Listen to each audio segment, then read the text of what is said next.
ஐபிராத்து நதியண்டையில் கட்டப்பட்டிருக்கும் தூதர்கள். ஐபிராத் என்னும் பெரிய நதியண்டையிலே கட்டப்பட்டிருக்கிற 4 தூதர்களையும் அவிழ்த்துவிடு. அப்பொழுது மனுஷரில் 1/3 பங்கைக் கொல்லும்படிக்கு 1 மணி நேரத்திற்கும் 1 நாளுக்கும் 1 மாதத்திற்கும் 1 வருஷத்திற்கும் ஆயத்தமாக்கப்பட்டிருந்த அந்த 4 தூதர்களும் அவிழ்த்துவிடப்பட்டார்கள். வெளிப்படுத்தின விசேஷம் 9, 14, 15. ஐபிராத்து நதியண்டையில் கட்டப்பட்டிருக்கும் விழுந்த தூதர்கள் எவ்வளவு காலம் கட்டப்பட்டிருப்பார்கள் என்றும் அவர்கள் ஏன் அங்கு கட்டப்பட்டிருக்கிறார்கள் என்றும் நாம் அறியோம். ஆனால் அவர்களுடைய செயலிலிருந்து அவர்கள் எப்படிப்பட்ட தூதர்கள் என்பதை நாம் கண்டுகொள்ளலாம். அவர்கள் கட்டவிழ்க்கப்பட்ட உடனேயே 1/3 பங்கு மனிதரைக் கொல்லுகின்றனர். வெளிப்படுத்தின விசேஷம் 9, 18. இன்றைய உலக ஜனத்தொகை ஏறத்தாழ 6,000 மில்லியனாயிருக்குமாயின் அதில் 2,000 மில்லியன் ஜனங்கள் இவர்களால் கொல்லப்படுவார்கள் என்று நாம் அறிகிறோம். எனவே இந்த விழுந்து போன தூதர்கள் மக்களிடையே கிரியை செய்கிற கொலைபாதகத்தின் ஆவிகள் என்பது தெளிவாகிறது. அதே அதிகாரத்தின் 21ஆம் வசனத்தில் குறிப்பிடப்பட்டுள்ளபடி உபத்திரவ காலத்தின் 2வது பகுதியில் ஜனங்களினிடையே கொலைபாதகம், பில்லிசூனியம், வேசித்தனம், களவு போன்றவை மிகுதியாயிருக்கும். கோபத்தின் ஆவியே கொலைபாதகத்தின் ஆவியாகும். கோபமுற்ற முதல் மனிதன் கொலை செய்தான். லேவியும் சிமியோனும் கோபங்கொண்டபோது ஒரு பட்டணத்திலிருந்த அனைத்து மனுஷரையும் கொலை செய்துவிட்டனர். ஏரோது கோபங்கொண்டபோது அநேக சிறுகுழந்தைகளைக் கொலை செய்தான். பெரும்பாலான இடங்களிலும் கோபம் கொலைக்கு வழிநடத்துவதையும் கோபத்தின் ஆவியும் பெருமையின் ஆவியும் ஒருங்கிணைந்து போவதையும் நாம் காண்கிறோம். கோபத்தின் ஆவியுள்ள ஒரு மனிதன் பெருமையின் ஆவியும் உள்ளவனாயிருப்பான். எரேமியா 48, 29, 30. ஏசாயா 16, 6 ஆகிய வேதவசனங்களில் மோவாபின் பெருமையும் மேட்டிமையும் அகங்காரமும் அவனது உக்கிர கோபத்தோடு சேர்த்து சொல்லப்பட்டிருப்பதை நாம் காண்கிறோம். நீதிமொழிகள் 21, 24.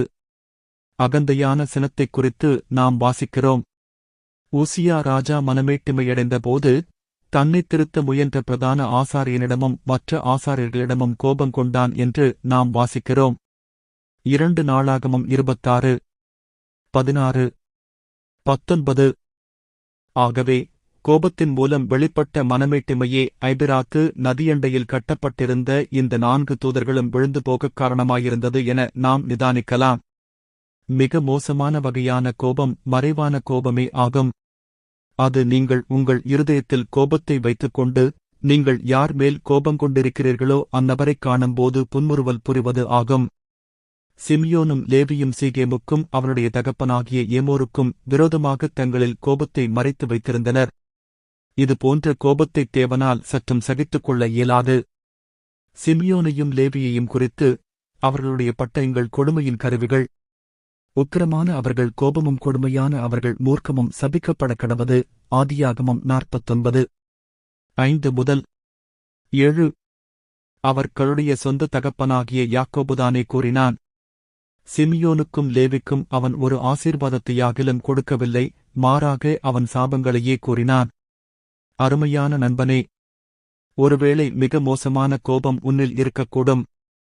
உன்னில் உள்ள கோபம், எரிச்சல், பகை, கசப்பு போன்றவற்றை மறைத்து வைப்பதில் நீ மிகுந்த சாமர்த்தியமுள்ளவனாய் இருக்கக்கூடும்.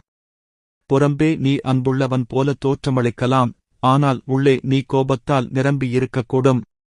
இது ஒரு மாயமாலம் ஆகும். உன் பரமபிதாவிடமிருந்து சாபத்தைப் பெற்றுக்கொள்ளாதவாறு நொறுங்குண்டதும் நறுங்குண்டதுமான இருதயத்தோடு நீ மனந்திரும்புவாயாக.